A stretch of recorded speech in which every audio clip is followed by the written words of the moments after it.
Hi everyone, so I'm back.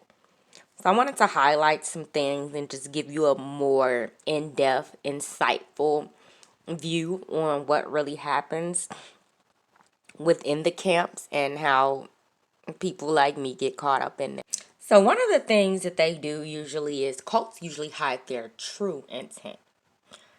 Now, the Israelites, they'll tell you who you are, all the great things, your royalty, where you come from, you descend from the Most High, from Yahushua, Jesus Christ. Um, and you're like, okay, yeah, that makes sense. I'm, a melanated person. That makes sense that, okay, yeah, I'm under curses, and this is why we're going through all of this. Then after they get you wrapped up and you're thinking like, okay, yeah, this makes sense, blah, blah, blah, blah. I want to know more about it, possibly. Then the instilling of fear comes. Very early on. They don't really wait for instilling the fear. Basically telling you it's not much time left. We need to get right with the Most High and His Son, etc., etc. This is basically constant from the time that you come in contact with these people. And basically that level of putting you in fear makes it much easier to recruit, control you. It's pretty much the same thing as what's going on. Yeah, pretty much the same thing as what's going on with the CV.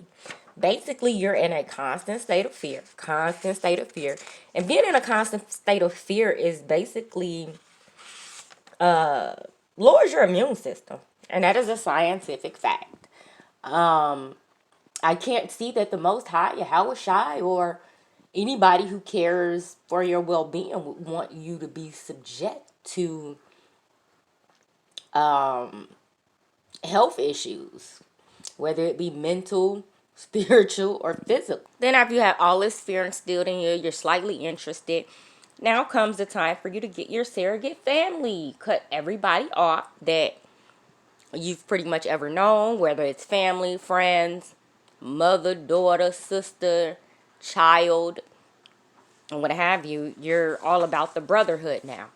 And there is no sisterhood. So if you're a woman, you're just pretty much on your own. Then comes the elitism stage. They'll demonstrate their intolerance, narrow-mindedness, and xenophobia against other spiritual and religious groups. Usually these groups are other Israelite camps, IUIC, ISUPK, HOI,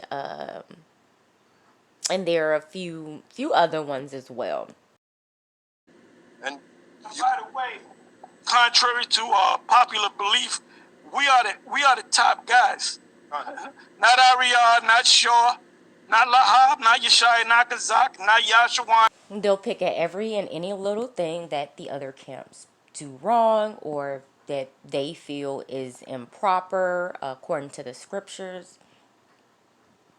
Great Millstone claims to be especially chosen by Yahweh, by Hashem Yahweh Shai, the Most High.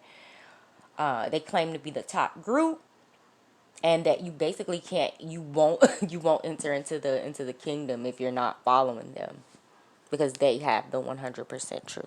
At this stage, they have you locked in. You're now isolated. Your circle of pretty much family, friends who you communicate with, hang out with, studying, learning. Most of your every weekend, most of your time is with the others. At this stage, you really don't have any outside interaction outside the truth and the brotherhood. So when it comes to leaving, there are many guys that have left those camps. If you try to leave, level up, get better knowledge and understanding, expect to be ridiculed, talked about all through the YouTube streets. Anyone that has left, I would say most of them have had many videos made about them and how they're going off, how the Most High is going to destroy them. Same old rhetoric. They can't just let you leave and let you be great and do whatever it is that you're doing.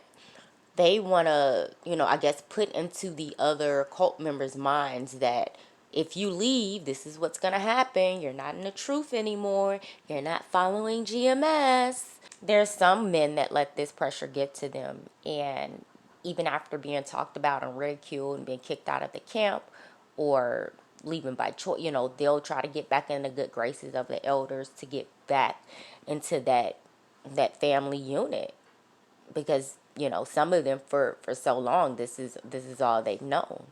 Therefore, a lot of brothers stay, a whole lot of them stay, and then you know they look up.